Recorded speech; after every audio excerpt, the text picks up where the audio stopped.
दोस्तों अभी अभी बड़ा प्लेन हादसा हो गया है जिसमें काफी सारे लोगों की मौत हो गई है। दरअसल दोस्तों नेपाल के काठमांडू में त्रिभुवन इंटरनेशनल एयरपोर्ट पर बुधवार को एक विमान क्रैश कर गया। 19 यात्रियों को काठमांडू से पोखरा ले जा रहा शौर्य एयरलाइन का विमान टेक ऑफ के दौरान जमीन पर फिसला और देखते ही देखते उसमें आग लग गई।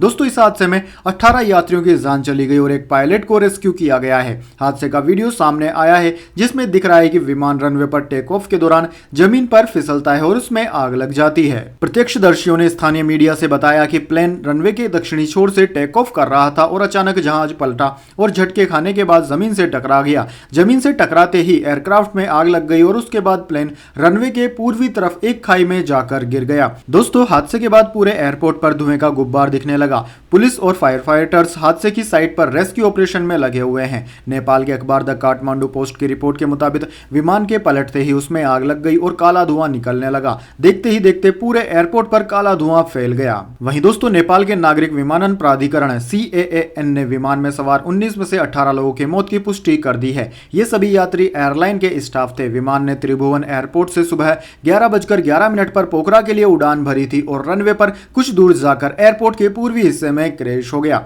दोस्तों विमान में क्रैश विमान के पायलट 37 साल के कैप्टन MR साक्य की जान बच गई है और उन्हें क्रैश साइट से रेस्क्यू कर लिया गया। अस्पताल में उनका इलाज चल रहा है। वहीं दोस्तों नेपाल में विमान हादसा कोई नई बात नहीं है, बल्कि पिछले साल जनवरी में ही वहां पर बड़ा विमान हादसा हो गया था जिसमें 72 लोग मारे गए थे। येती एयरलाइन का विमान पोखरा एयरपोर्ट पर लैंडिंग से पहले ही क्रैश हो गया था जिसमें सवार सभी यात्री मारे गए थे। इससे पहले मई 2022 में नेपाल में एक और विमान हादसे में 22 लोग मारे गए थे। विमान पोखरा के जोसमोस जा रहा था और तभी क्रैश कर गया। नेपाल में एक और बड़ा विमान हादसा मार्च 2018 में हुआ जिसमें 51 लोग मारे गए थे। विमान बांग्लादेश से नेपाल जा रहा था और त्रिभुवन एयरपोर्ट पर ही दुर्घटनाग्रस्त हो गया था। दोस्तों इसी तरह की लेटेस्ट काम की और इम्पोर्टेंट खबरों के लिए आप हमारे YouTube चैनल को सब्सक्राइब कर लीजिए, साथ ही बेल आइकन भी दबा लीजिए। धन्यवाद।